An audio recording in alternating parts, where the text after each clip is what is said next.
Evolution of this world, संसार की उत्पत्ति कैसे हुई, इस मिस्ट्री ने हमेशा ही पूरी मैनकाइंड को पजल किया है। किसी को नहीं पता है कि क्रिएशन कैसे हुआ है। Western culture big bang theory मानते हैं और हमारे हिंदुइज्म में विष्णु भगवान को माना जाता है कि उन्होंने ही ये पूरा क्रिएशन किया था। लेकिन क्रिएशन से पहले कुछ भी नहीं था। There were no days no nights, ना कोई जीव ना जंतु, ना ही कोई existent, neither any kind of non existent. कोई भी लिविंग फॉर्म या नॉन लिविंग फॉर्म क्रिएटेड नहीं था। थी तो सिर्फ एक शून्यता, अ स्टिल साइलेंस। करोड़ों वर्षों की शून्यता के बाद में एक कॉस्मिक एग पैदा होता है जिसे हम हिरण्य गर्भ कहते हैं। वो कॉस्मिक एग अशांति की गोद में खेलता रहा। पूरे करोड़ों वर्षों तक वह शांति में निकलता रहा। फिर एक दिन इट वॉज बर्स्ट ओपन। जैसे ही वो एक अदम्य शक्ति के साथ में, एक बड़ी ही वाइब्रेशन के साथ में ओपन होता है, तो उसमें से निकलते हैं एक जाइंट ह्यूमन, जिसे आप महामानव या विराट मनुष्य भी कह सकते हैं। और वे और कोई नहीं होते हैं बल्कि होते हैं हमारे स्वयं भगवान विष्णु, जो लेटे हैं शेष की शैया पे और वो तैर रहा है क्षीर सागर में। क्षीर सागर जिसे हम कॉस्मिक ओशन के नाम से भी जानते हैं।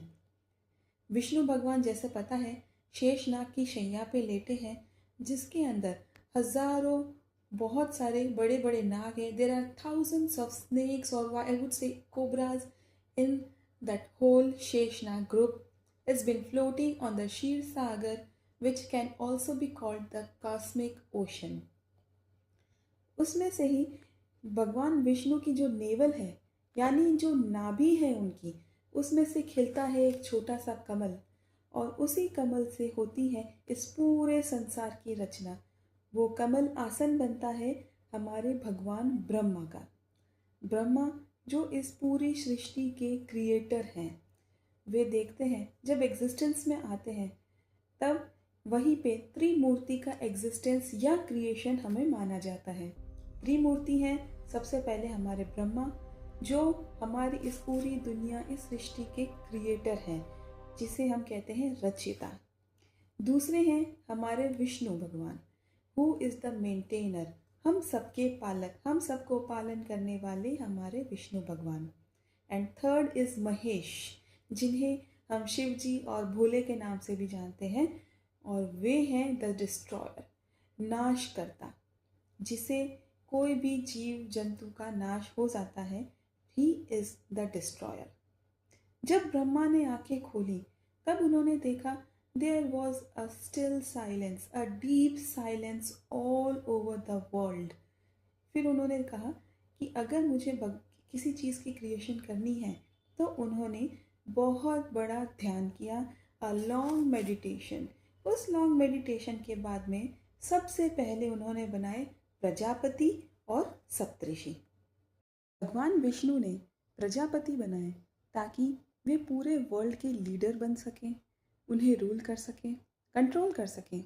और सप्तऋषि बनाए ताकि वे अपने योग और ध्यान की शक्ति से इस पूरे सांसारिक उत्पत्ति को आगे ले जा सके, ताकि इस संसार को कोई गाइड मिल सके।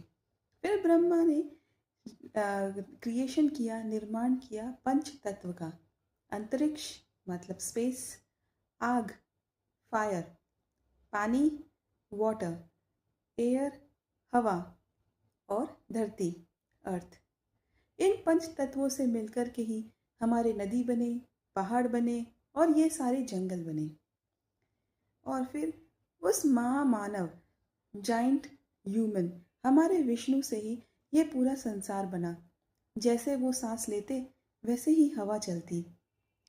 उनके दो नैनों से हमारे सूर्य और चांद बने। जैसे जैसे वो एक्सहेल करते थे, वैसे ही उनके रोम छिद्रों से, means pores of his skin से बनाए हैं ये हजारों ब्रह्मांड। यानी हम जिस यूनिवर्स में रहते हैं, it's not a single universe, there is a multiverse. एक ऐसे बहुत सारे हजारों ब्रह्मांड हैं जो हमारे भगवान विष्णु के एक्सलेरेशन से निकलते हैं उनकी पोर्स से निकलते हैं।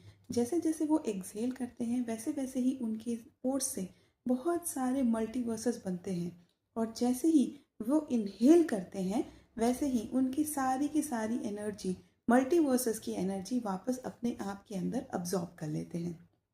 इसका मतलब ये सारे के सारे पूरी जो माया की रचना है वो भगवान विष्णु ने ही की है।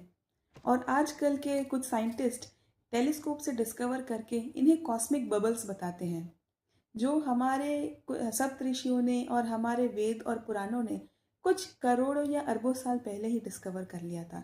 वो आज के साइंटिस्ट अब डिस्कवर कर रहे हैं और उन सारे मल्टीवर्सेस को बुला रहे हैं कॉस्मिक बबल्स। बल्कि वो कॉस्मिक बबल्स नहीं हैं, हमारे विष्णु ने हजारों ब्रह्मांडों का निर्माण किया है और उनमें हजारों ब्रह्मा भी बिठाए हैं। उन्हें कहते हैं मल्टीवर्स, बहुत सारे ब्रह्मांडों का क्रिएशन।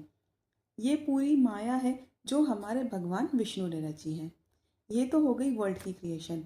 फिर आते हैं टाइम मेजरमेंट पे। टाइम मेजरमेंट हमेशा सनातन में लीनियर पैटर्न में नहीं बल्कि साइक्लिक पैटर्न में मेजर करते हैं। जिसे कहते हैं ना कि काल चक्र का पहिया घूमता है, जो करोगे वही वापस आके आपको मिलता है। ये यहीं से उठाया गया है। काल चक्र साइक्लिक पैटर्न में हमेशा टाइम को मेजर किया जाता है। बहुत बड़े बड़े पार्ट्स को 4.32 बिलियन ईयर्स के एक पार्ट को माना जाता है, जिन्हें हम युग कहते हैं। और एक युग का क्रिएशन खुद ब्रह्मा और विष्णु महेश करते हैं। और जब उस युग में पाप बढ़ने लगता है तो बहुत बड़ा एक डिजास्टर होता है, जिसे हम हमारी सनातनी भाषा में कहते हैं प्रलय। 4 युगों का निर्माण हुआ है और उनमें से पहला युग है सतयुग। सतयुग एक ऐसा युग है जिसमें धर्म 4 पैरों पे खड़े हैं। ऐसा युग है जिसमें माता पिता का सम्मान होता है, देवी देवताओं का अंश माना जाता है। सबसे अच्छा युग व धार्मिक युग सतयुग कहलाता है, जहाँ पे सभी देवी देवताओं का रमन भी था और कोई भी इंसान एक बहुत अच्छी जिंदगी जीते भी थे। फिर दूसरा युग आता है त्रेता युग, जिसे हम राम राज्य भी कहते हैं। वहाँ पर धर्म 3 पैरों पे खड़ा है। राम राज्य इसीलिए कहते हैं क्योंकि रामायण जैसे बहुत बड़े बड़े इवेंट्स त्रेता युग में हुए हैं। वहाँ पर थोड़ी बुराई बढ़ गई है, जेलसी आ गई है, बहुत सारी खराब चीज़ें जो ह्यूमन माइंड पैदा करता है वो सब आ गई हैं। त्रेता युग के बाद में थर्ड आता है द्वापर युग, जिसे हम महाभारत का काल भी कह सकते हैं। यहाँ पे धर्म खड़ा है सिर्फ 2 पैरों पे। 2 पैरों पे खड़े होने की वजह ये है, भाई भाई में बैर हो गया है, जो जॉइंट फैमिली की जो नींव होती है वो हिल गई है। इस वजह से इस युग में धर्म सिर्फ 2 पैरों पे खड़ा है और बहुत सारी जो बुराइयां हैं वो आ चुकी हैं, इसीलिए इसे द्वापर युग कहा जाता है।